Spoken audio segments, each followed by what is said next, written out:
everyone, my name is Tori, this is Nova Life, and welcome back to my channel. Today, I'm really excited to do a reaction video. I asked over on my Instagram for you guys to tell me your favorite book this year, and I got so many responses. Like, I probably got like close to 100 responses of like people telling me their favorite books. And of course, some people just can't pick one, so they picked a couple and they added them in the question box. But I do these quite often over on my Instagram, so if you want to go and follow me over there, so you can kind of make it into one of these reaction videos. But yeah, I'm going to be reacting to your favorites of the year. I barely looked at this. Like, I literally just did it to take screenshots and that's it. So with all that being said, there's a lot. Let's just go ahead and dive right in.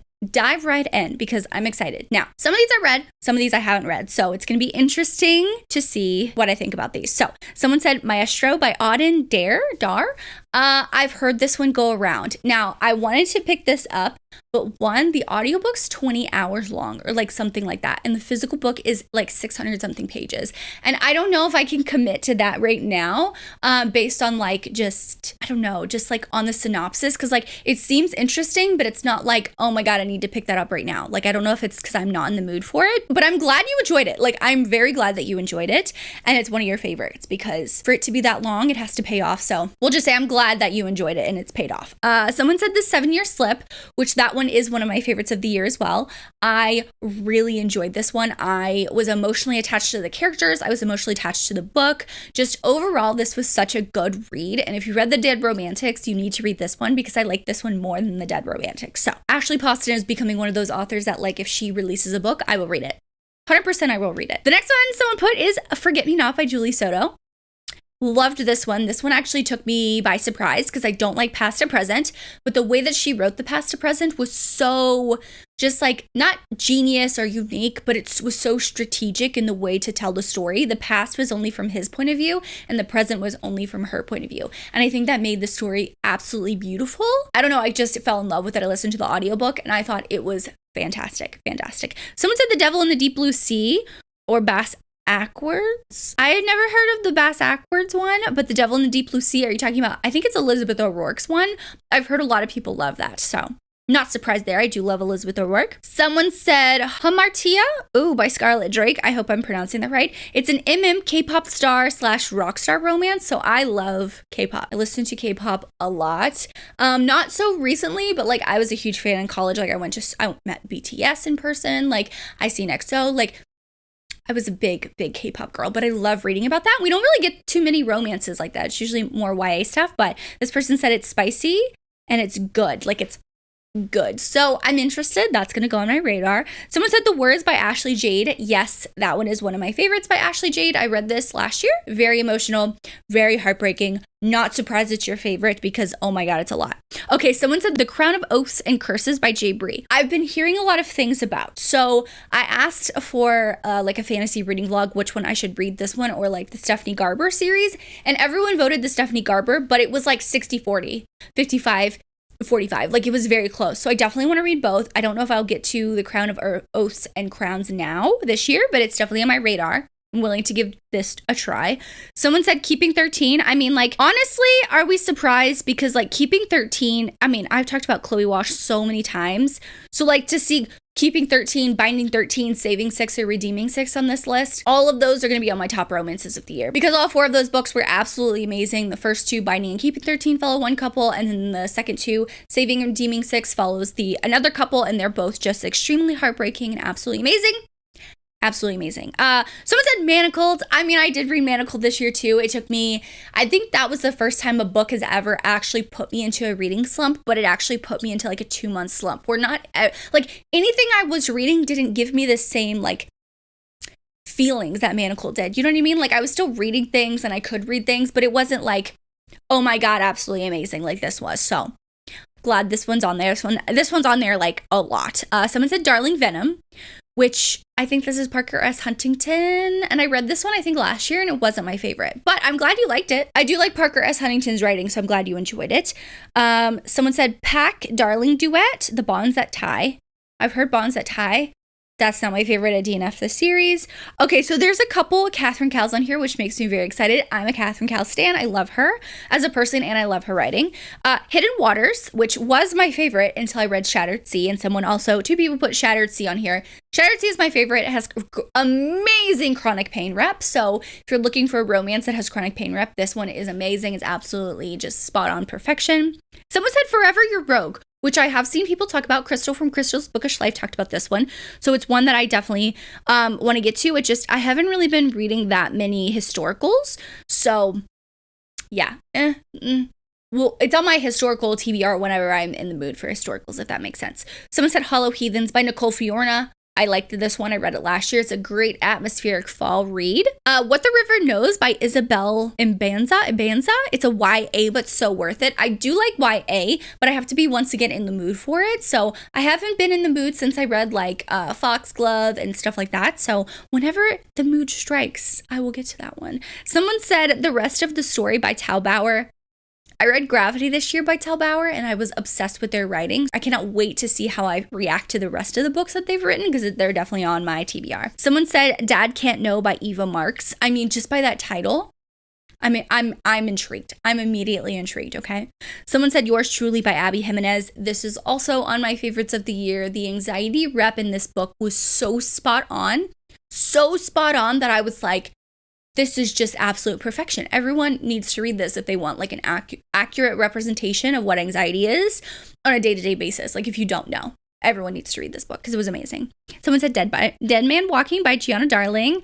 I mean, yes, I do love Gianna, and that one was one of my favorites. I think I read it last year, the year before maybe. I don't know. Contempt by Sam Mariano. So this one I haven't gotten to. I love Sam Mariano. This is in the same series as Even If It Hurts. I think it's the third or fourth book, so I just haven't gotten to it yet. I also haven't heard that many people talk about it other than like this person saying it's their favorite. So I'm immediately intrigued because it was one of their favorites.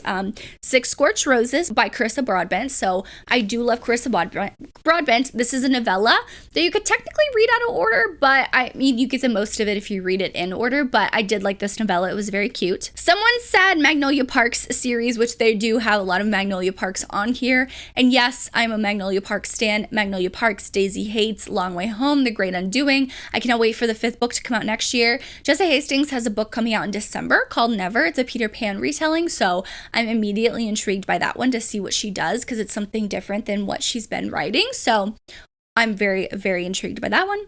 Talk Dirty Cowboy by Elle Thorpe. So I know Lacey from Lacey Book Lovers loves Elle Thorpe, but I just have not read it. So maybe I'll pick up this one. Let me know an Elle Thorpe book that you think I would like, because I know there are some Why Choose romances that they write. The Right Move by Liz Tumford. Yes. Ryan Shea is very, very amazing. A Ship of Bones and Teeth by Karina Halley. I have not read, but I'm interested that was one of your favorites. Someone said Iron Flame, and I did already talk about Iron Flame, that it is just like a disappointment to me, considering how amazing Fourth Wing was. Fourth Wing is one of my top books of the year, but Iron Flame is not, unfortunately. So, wah wah. Someone said Iced Out by C. Ricky. I read Iced Out last year and loved it. It is a great hate to love like hockey romance where they're both teammates now and they're forced to work together and they're superstitious of everything. So when they have like a one night where they spend together and then they magically win the next day, they're like, we have to keep doing this or we're gonna lose. And I thought it was great. The Canary Cowards by, who did this? Jessie Hall. I've heard really good things. I just haven't picked it up because this one's really long. So I just have to be like in the mood. Someone said Fourth Wing. Yes, Fourth Wing. I love Fourth Wing. The Bronze Horseman. It's an old one, but it was amazing. I think I've heard that one. I don't think I've heard of that one. That's interesting. I have to look it up. Oh, Butcher and Blackbird.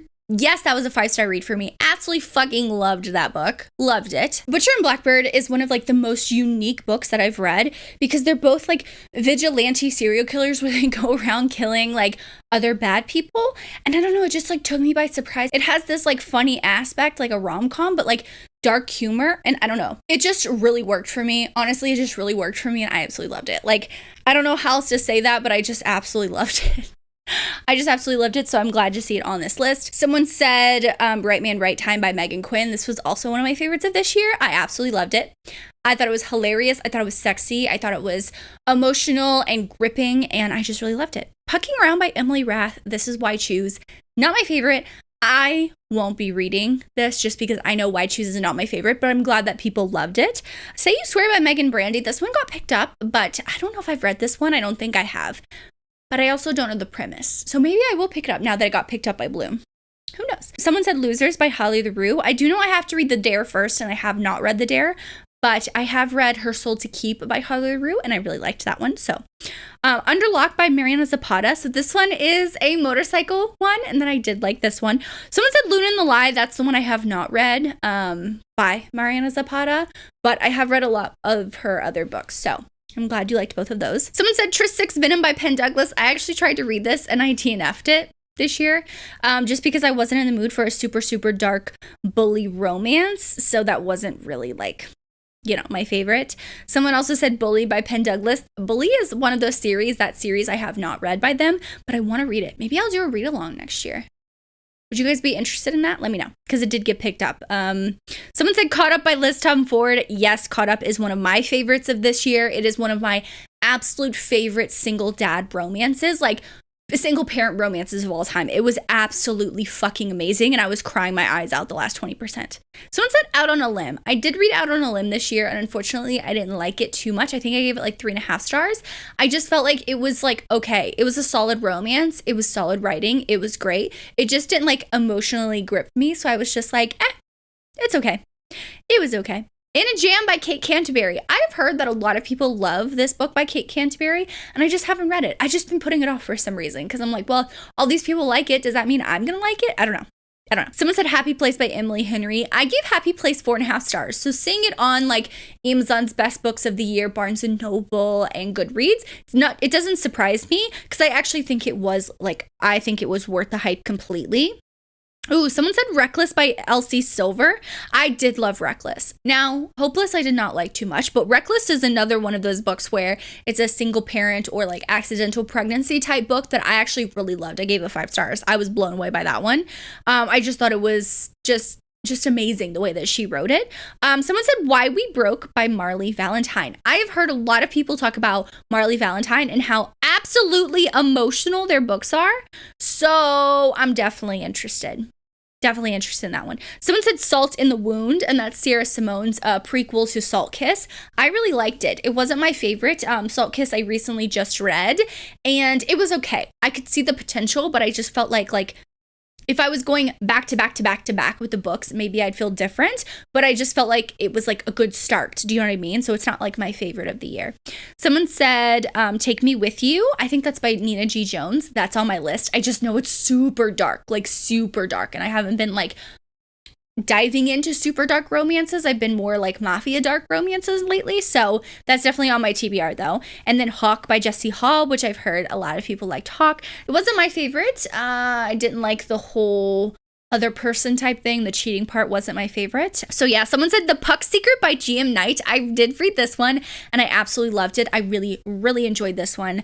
I just think that for a hockey romance, this one actually like took me by surprise of how much of an enemies to lovers hockey romance that I actually really liked. Because usually they're not my favorite, but it was actually really good. I see a lot of like Fourth Wing and Daisy Hates. Oh, Beyond the Thistle by Samantha Young. I haven't read this, but I heard this is more romantic suspense, so I don't know, maybe I'll give it a try, Samantha Young's new series, because I know she has another book coming out soon, I think.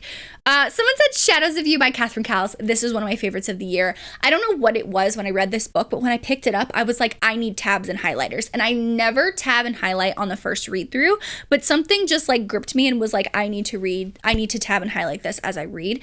It's an amazing single parent romance, and I just ate it up. I really did. Someone says Stolen Touches by Neva Altaj. This is part of her series. I read the first 2 in this series, but I haven't continued, but I'm glad you liked it. Okay, someone said Nero by S.G. Tilly. I read Dawn by S.G. Tilly, and it was so fucking fun, and Nero's on my KUTBR. I just did a video on that. I'm so ready to read it. Like, it's either I want to read holiday romances or like mafia romances. I don't know. Someone said Marrying Winterbourne by Lisa Kleypas. Listen, I haven't read a historical romance in a very long time, but Lisa Kleypas, the Marrying Winterbourne and Devil in Winter, because that's Reese Winterbourne's son is Marrying Winterbourne. Oh, loved it. Love those. I'm so glad you loved it. Dear Grumpy Boss by Julia Wolf. I have not heard of that one. But I might look it up. Dear Love, I Hate You by Elijah Greenwood. Have not heard of that one. Role Playing by Kathy Yardley. I have not heard of that one. Another Catherine Cowles, Shadows of You, which, yes, I love. I see a lot of Manacled, a lot of The Right Move, a lot of Mile High, a lot of Forget Me Not. Someone said Break My Heart by Nicole Jacqueline. I've heard really good things about this one. I just need to just jump into the emotional romances and just do it. I can't. I just need to do it. Someone said Twisted Games by Anna Huang. I love Twisted Games. It's my favorite in the Twisted series. I don't know what it is, but Reese being the bodyguard to her, just does something to me. Oh, someone said An Optimist's Guide to Heartbreak by Jennifer Hartman. That's a duet by Jennifer Hartman I have not read. I'm really behind. So I have that duet, and then she just came out, I think, with another book recently in October that I have not read yet. So I'm behind on her backlist and I need to get caught up. Another Reckless by Elsie Silver, Caught Up by Liz Tumford. Twist from the Off Balance series by Lucia Franco. I have not continued with that series. I have the last 2 books, but I just have to I have to hype myself up to do that. You know what I mean? I had to hype myself up to get ready for it, and I haven't done that. Someone said probably The Bully by Sophie Lark. I actually didn't like The Bully too much. I thought it was okay, just because I felt like his redemption, it wasn't complete. You know what I mean? And I didn't really believe that he truly needed that redemption. And the last 2 are both Reckless by Elsie Silver, because yes, Reckless by Elsie Silver was absolutely amazing, and it definitely deserves all the hype. So that was me reacting to your favorite books of the year so far. I mean, we technically have a month and a half left, but I feel like a lot of people will read more holiday romances, or their romances will slow down. But I think a lot of those are actually going to be on my list as well. So I'll be doing some end of the year content in December, so I hope you stick around and subscribe for that. But for the emoji for this video, drop me the one where they're snickering, giggling behind their hand. I love that one. I've been using it a lot. So yeah, drop me that emoji in the comments down below if you made it this far. Thank you so much for watching. Make sure you like and subscribe for more content for me. As always, I hope you're living a novel life, and I will see you in my next one. Bye, guys.